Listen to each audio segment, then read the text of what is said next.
Salut l'équipe, c'est Masco, j'espère que vous allez bien. Aujourd'hui on se retrouve pour une nouvelle vidéo et une nouvelle journée mécanique avec Masco. Au programme du jour, une petite recherche de panne sur ce booster très jaune. Et en vrai, j'adore la couleur.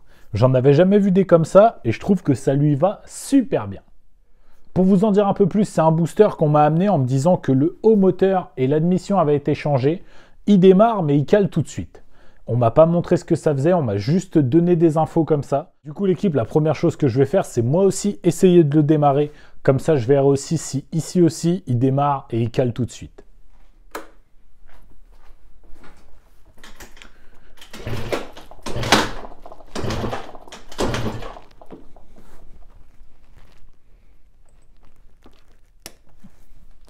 On va essayer avec un petit peu de starter.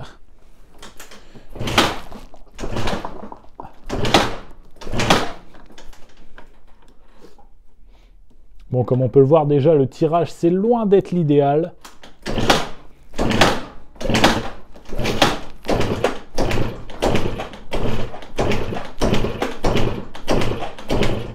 Bon, bah du coup, il démarre pas du tout. Du coup, l'équipe, un petit 2 temps comme ça qui veut pas démarrer, on reste sur du classique. Donc, on va checker la bougie, voir s'il y a un bon allumage, et le carburateur, voir si le gicleur est en bon état et pas bouché.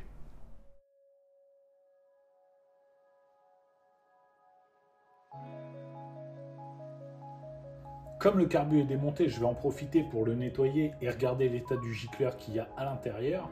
Mais première chose qui me paraît assez louche, en démontant le petit bouchon de cuve juste ici, il n'y a vraiment pas beaucoup d'essence qui a coulé. Donc perso, je partirais sur un problème de robinet d'essence à dépression.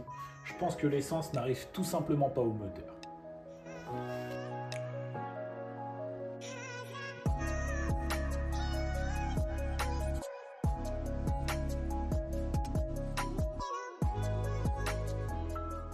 Le gicleur était un petit peu encrassé, mais franchement, rien de bien méchant. J'ai essayé d'aspirer dans la durite de dépression et ça n'a pas fait couler l'essence par le deuxième tuyau. Du coup, je soupçonne vraiment la dépression du réservoir. Pour ça, je vais démonter la selle et la coque arrière pour avoir accès au robinet d'essence de ce petit booster.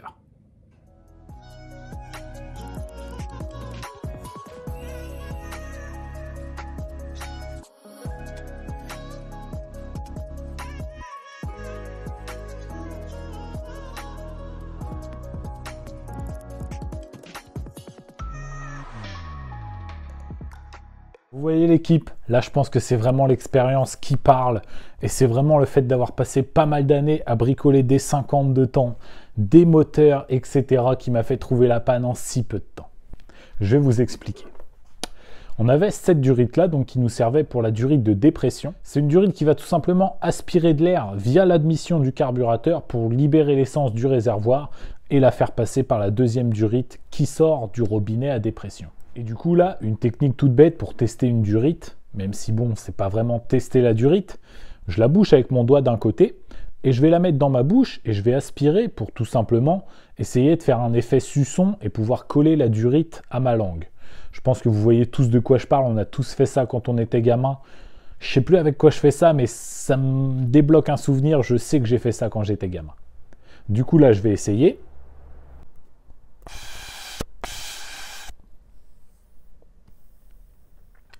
Je l'ai volontairement fait près du micro, je ne sais pas si vous avez entendu, mais la durite fuit. Il y a un endroit où elle prend l'air et du coup, j'arrive pas à obtenir cet effet suçon qu'on peut obtenir avec une durite en bon état.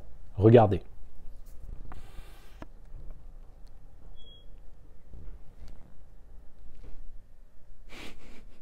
Du coup, ce que je vais faire maintenant, c'est que je vais tout simplement changer la durite par une durite qui ne fuit pas et je vais essayer de redémarrer le scoot.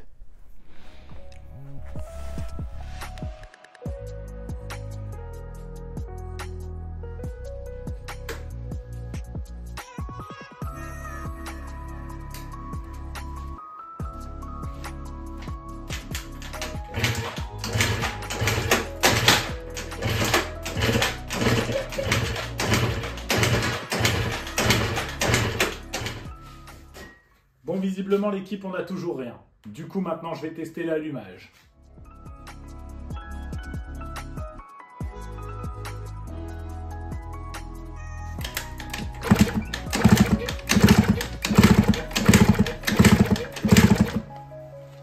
Comme on peut le voir, il y a un très bon allumage sur le booster. Par contre, la bougie me paraît très sale. Et ça, pour moi, ça veut dire qu'une seule chose. Ils ont mis un cylindre neuf, mais ils n'ont pas changé la bougie. Et franchement, une bougie qui a connu un serrage vaut vraiment mieux la changer.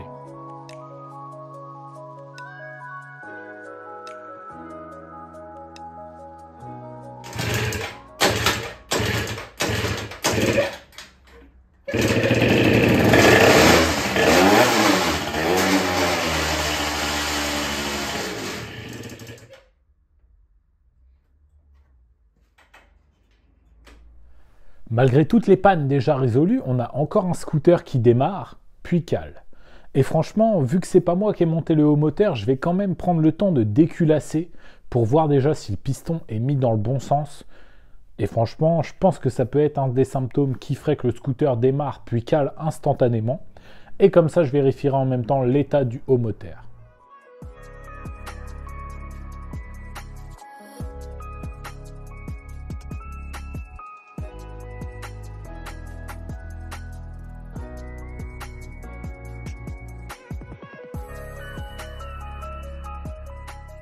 Du coup, comme on a pu le voir, le haut moteur est bien monté. Et du coup, je pense vraiment que la panne, elle vient de l'admission, et plus particulièrement du carbu. C'est pour ça que je vais essayer de le changer, et par chance, j'en ai un en stock. C'est un Sunworld 24 mm. Sur le booster, là, actuellement, on a un 21 mm Motor Force. Mais bon, ce Sunworld fera l'affaire pour au moins faire un test.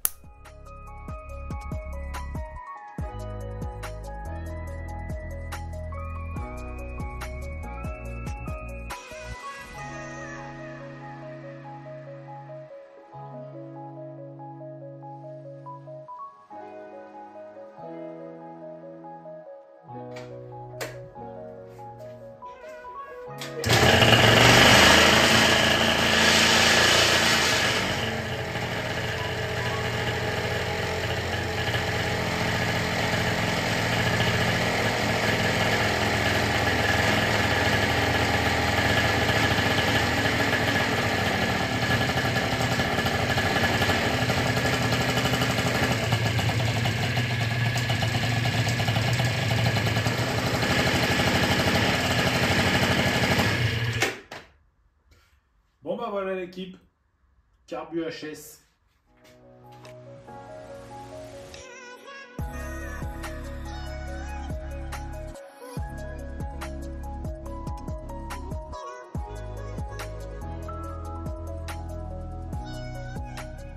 Du coup voilà l'équipe, le booster démarre et tourne très bien. Malheureusement je ne vais pas aller plus loin sur ce booster, je ne ferai pas de réglage carbu tout simplement parce que j'ai pas la coiffe en plastique qui se met au-dessus du cylindre. Cette coiffe en plastique, elle est hyper importante en plus. Tout simplement parce qu'elle permet de refroidir le cylindre grâce à la roue ventilée qu'il y a sur le volant d'allumage. D'ailleurs, petite anecdote, quand j'étais jeune, ma première 50, mon premier deux roues, c'était un petit booster exactement comme celui-là. Et vous savez, pour le style, je m'étais dit, putain, je préférerais qu'on voit le cylindre et tout, ça fait plus beau, ça fait mécanique. Du coup, je vous laisse imaginer la suite. Je retire la coiffe cylindre, je vais rouler super content avec mon cylindre apparent. Sauf que le cylindre apparent, il a fait 50 km et bah! Gros serrage, surchauffe. Du coup, la coiffe cylindre sur les boosters, c'est vraiment super important sur les moteurs refroidis par air. En plus, là, le moteur, il est vraiment caché, donc il n'y a vraiment que ça qui peut le refroidir. Sinon, ce petit booster, très belle découverte. Couleur jaune mat que j'adore. Franchement, je trouve qu'il a un style de malade.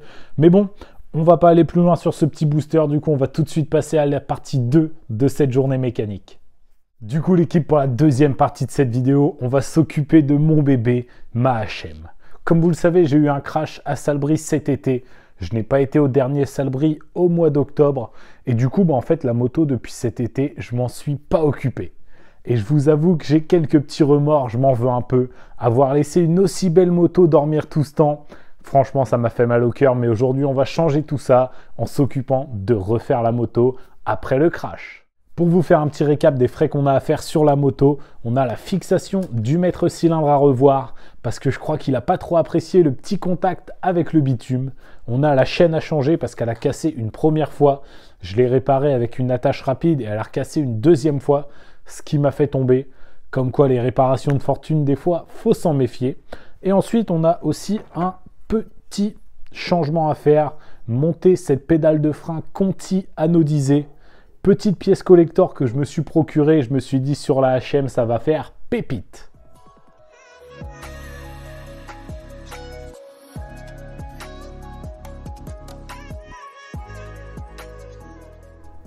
Du coup l'équipe, là ce que j'ai fait, c'est que j'ai tout simplement mis 2 vis plus longues dans mes filetages. Et au final ça va, je suis plutôt content, les 2 filetages prennent bien. Mais si on regarde bien, cette vis-là a tendance à remonter un petit peu. Donc ce filetage-là, je vais quand même m'en méfier.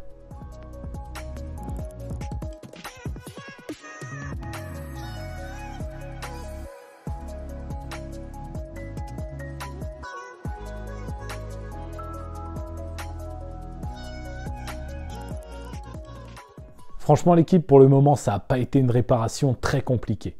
Je pense même que ça va être plus sécurisé maintenant qu'avant. Je vous explique pourquoi. De base, le maître cylindre était monté avec ces vis-là. C'était les vis d'origine, moi c'était fourni avec. Je les ai montés comme ça.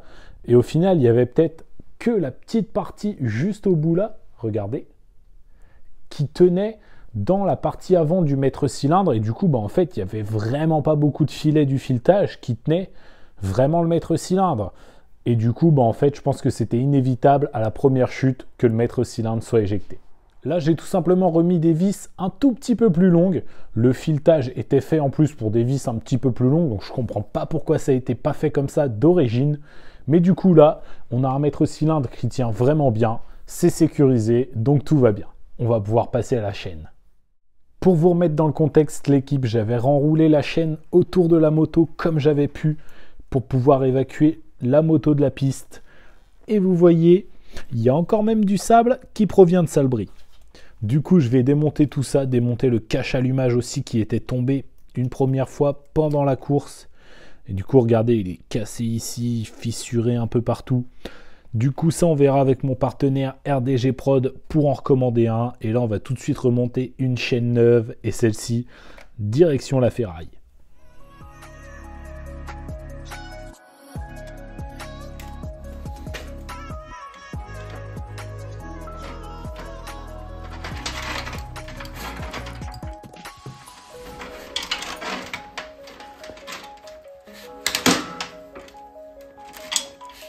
Démontage de tâche rapide.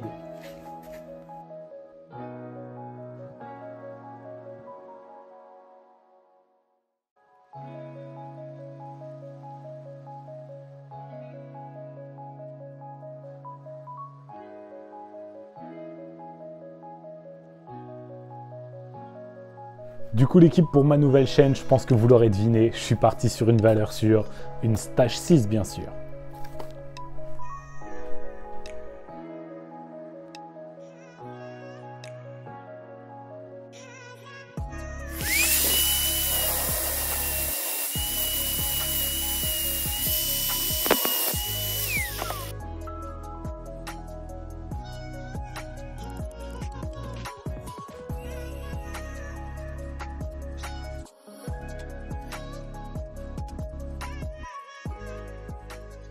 Au niveau de la chaîne, tout est OK.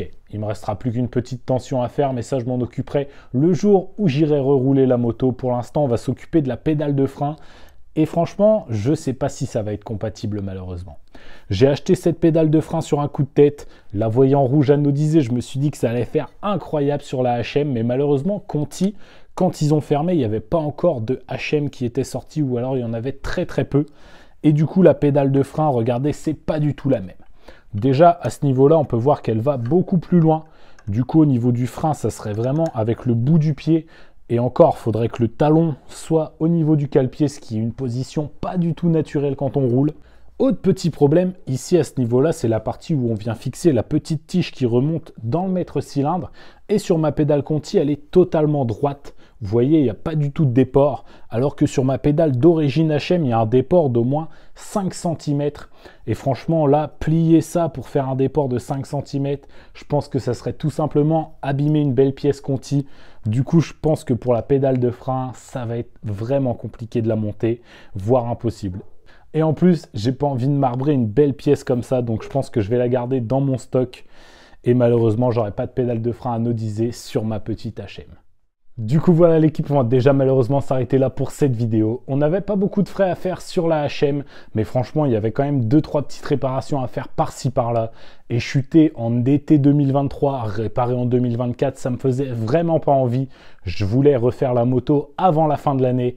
Surtout que j'ai craché aussi ma XJ6, donc cette année c'était lourd en crash. Et du coup, la XJ6 sera sûrement pas refaite cette année, mais je voulais au moins refaire ma petite HM. Comme ça, je peux la mettre en hivernage en très bon état général. Comme d'habitude, j'espère que cette vidéo vous aura plu. Si c'est le cas, n'hésitez pas à mettre votre plus beau pouce bleu. N'hésitez pas à me mettre un petit commentaire si vous avez des idées pour d'éventuelles améliorations que je pourrais faire sur la HM. Moi, vous me connaissez, j'ai 2-3 petites idées en tête, mais bon, je vous en parlerai qu'en 2024. Et comme d'habitude, si vous n'êtes pas encore abonné, c'est le moment de le faire. Et surtout, n'oubliez pas d'activer la cloche pour manquer aucune de mes prochaines vidéos. Moi, je vous dis à la semaine prochaine. C'était Masco. Salut!